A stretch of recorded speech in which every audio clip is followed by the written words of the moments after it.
What's up, Eagles Nation? What's going on, NFL world? How you doing, division rivals? This is Steven Hyder with Gate City Sports Channel, the sports channel where the cerebral NFL fan comes for about 10 minutes of daily content.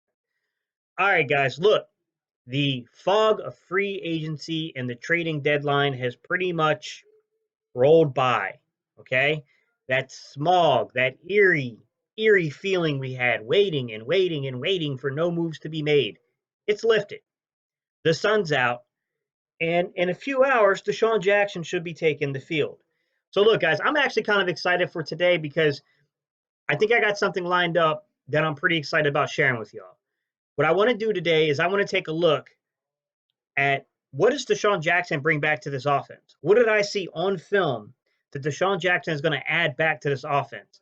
And you know what? What has this offense learned and adapted since he's been gone that might really be tricky for defenses to match up with now that Desean Jackson's back in the mold with some of the things that we've been doing recently.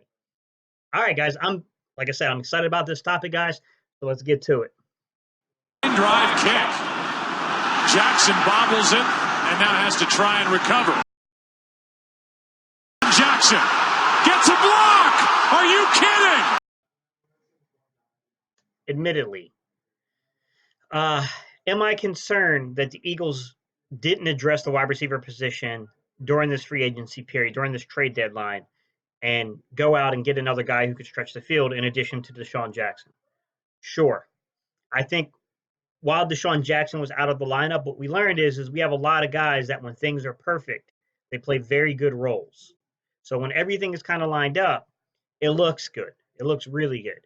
But when you take away a guy like Desean Jackson and defenses can really start playing tight, we don't really get separation, and it becomes a much bigger issue for the Eagles, to the point to where Doug Peterson basically had to change the offensive philosophy of the Eagles to start winning football games. So I'm not going to sit here and act like not getting someone and having this injury to Desean Jackson kind of lingering isn't concerning, okay? With that said, no, look, anyone can go down at any point to injury. There's just you can't play with that in your mind. All we can do is be glad that Desean Jackson is back. And I don't care who you are. I don't care what you think about that injury. There's no way in hell you're going to let this guy just run free. So what I want to do today is I want to take a look at what were the Eagles using while Desean Jackson was in the lineup? Why did we look so damn good in the second half, the end of that first half, all the way through the second half of that Washington game? What did the Eagles do that just gave Washington fits during that game? Well, I'm going to show you guys. I'm going to give you guys a series of plays. I'm going to break them down for you. I'm going to show you exactly what Desean Jackson did and exactly what he's going to do to Chicago, what he's going to do to New England, what he's going to do to Seattle. Because those are all good defenses.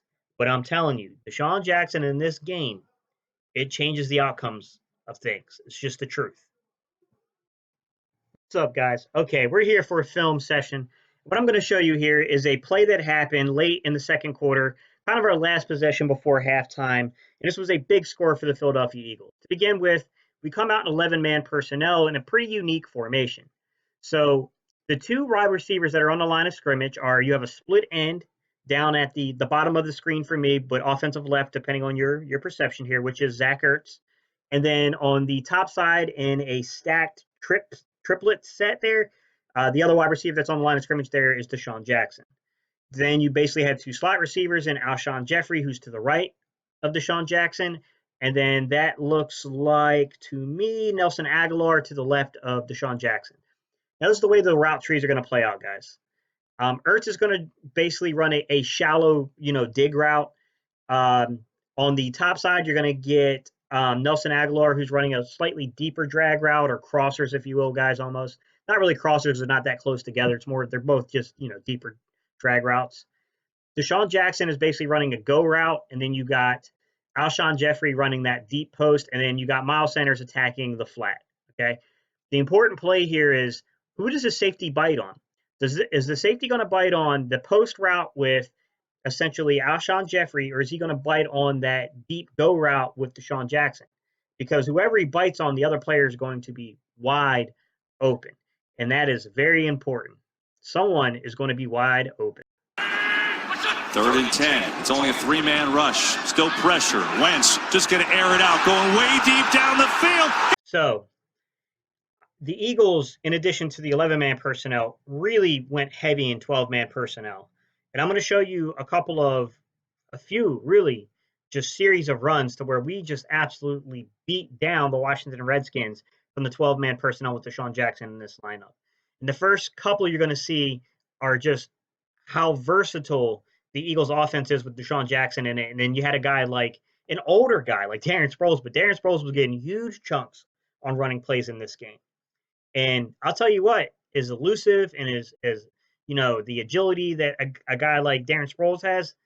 I think Miles Sanders has that same shake and bake, and I can only imagine what we can do with a ground and pound game, being able to use 12 man with Desean Jackson there with Jordan Howard. So I want to show you a couple plays here, just show you exactly what we can do from this 12 man personnel in terms of the running game with Desean. Drive of the third quarter.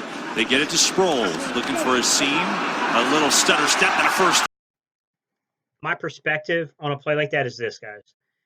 You have an inline tight end in Dallas Goedert. You have a split end tight end in basically Zach Ertz. And then on the offensive right side of the formation, you have Alshon Jeffrey and you have Desean Jackson. Because Desean Jackson is in the game, it's incredibly difficult for the Redskins to creep up and try to play the run. Because if you start creeping up your safeties and we play action you're really on a window with Desean Jackson and Alshon Jeffrey out there. And that's not a place that any defensive coordinator wants to be in. And because of that, you can see that, look, Goddard is a very good blocking tight end. I mean, it was something I didn't expect of this kid coming out of the draft. I think he's regressed slightly in his receiving abilities this year, but I don't think it's his actual ability. I think it was more his health, the lingeringness of his health, like made him drop an ugly pass in the end zone, during the early part of the season. But with that said, like we can see, you put Desean Jackson in this game, and we become a different team, just straight up. And I'm going to show you another play, another running play with a slightly different twist to the 12-man personnel, to where they're helpless to stop this run. Pick up a first down. Two tight ends again for Philadelphia. Sproles right up the middle. Big hole. Sproles. The spin. To me, that was such a good play design. This is what my eyes saw during this play. Okay, what I saw was the Philadelphia Eagles come in with two inline tight ends in the 12-man personnel package, right? But they hit them with the little wide receiver screen action, right? They faked the wide receiver screen out there to Desean Jackson, and then hit him basically with Darren Sproles kind of guard tackle action in between the guard and tackle, and just went right up on him. And they were helpless to stop that run. Now, mind you, they were only in a single high safety look, so they had 10 players, basically within the box, and still got gashed. That's what Desean Jackson does for this offense. On first down, Sanders gets it up the middle. Big hole, Miles Sanders! One of my friends is a huge, huge Washington Redskins fan. And he was talking to me about this game. And I'll never forget his words. His words were, it was so obvious in that series that Doug Peterson solely outcoached the entire Washington Redskins coaching staff. It was just so apparent that there was just nothing we could do because we were so scared of being beat by Desean Jackson that we were basically allowing the Eagles to do whatever they wanted to do with the running game. And we were just going to hope we could stop them at the goal line. And Desean Jackson he exposed us as being very predictable. Here's what I'm going to tell you. I think Desean Jackson is going to do that to any defense. New England, you're going to get exposed. You're going to have to roll coverage. Chicago, you're going to get exposed. You're going to have to roll coverage. Seattle, you're going to get exposed. You got to roll coverage. Dallas, you're going to get exposed. You got to roll coverage. If Desean Jackson is in the game, you have to roll coverage or you're screwed. That's what Desean Jackson does. Listen, I was all in for any player that could stretch the field because we need someone in case something happens. But I will tell you this. It didn't matter who we brought in. None of them were going to compare to Desean Jackson. I mean, his skill set is just so far above anyone else that is in that category. With that said, we can already see what a player who can stretch the field with Carson Wentz does for this offense. And I want to show one more play from the 12-man personnel and what Desean Jackson does to people. And this was a touchdown play. He curls. Here's Wentz, 3rd and goal. Back to pass, pressure, rolls out, throws. That's such an impressive play. And I'm going to tell you what I see here. 12-man personnel, both tight ends are split, right?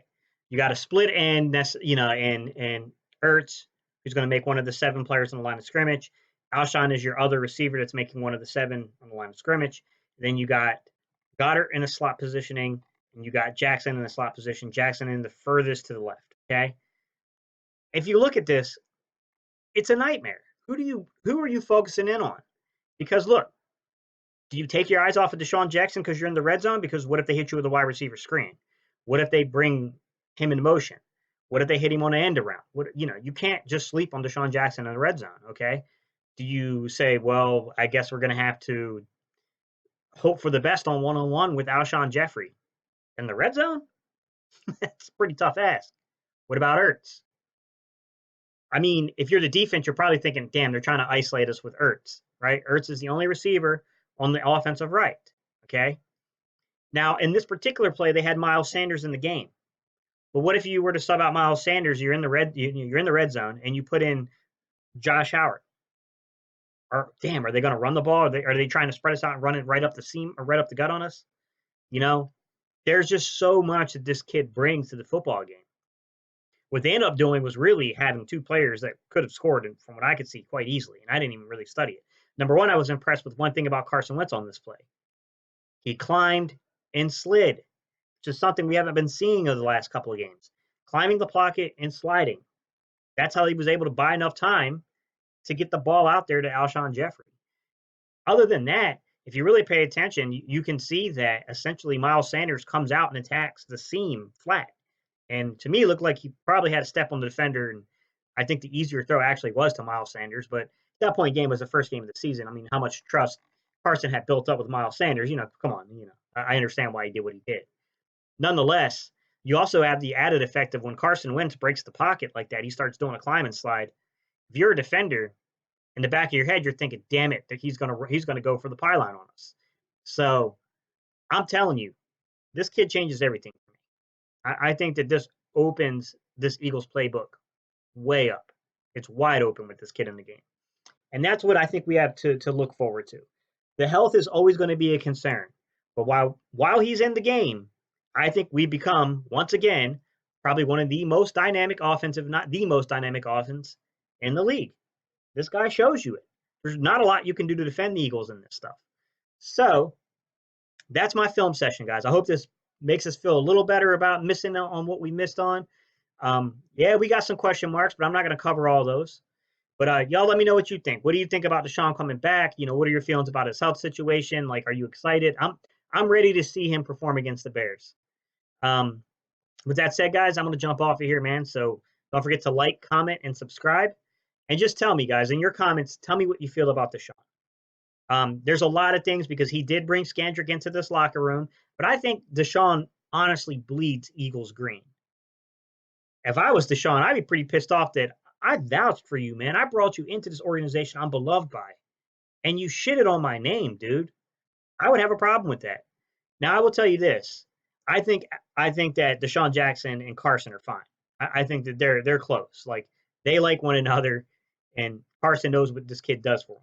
So that's my perspective on it. But y'all tell me what you think. You know what time it is, guys. It's time to jump off here. So I'm gonna do a little chant. We go EAGLES. Let's go Eagles, baby.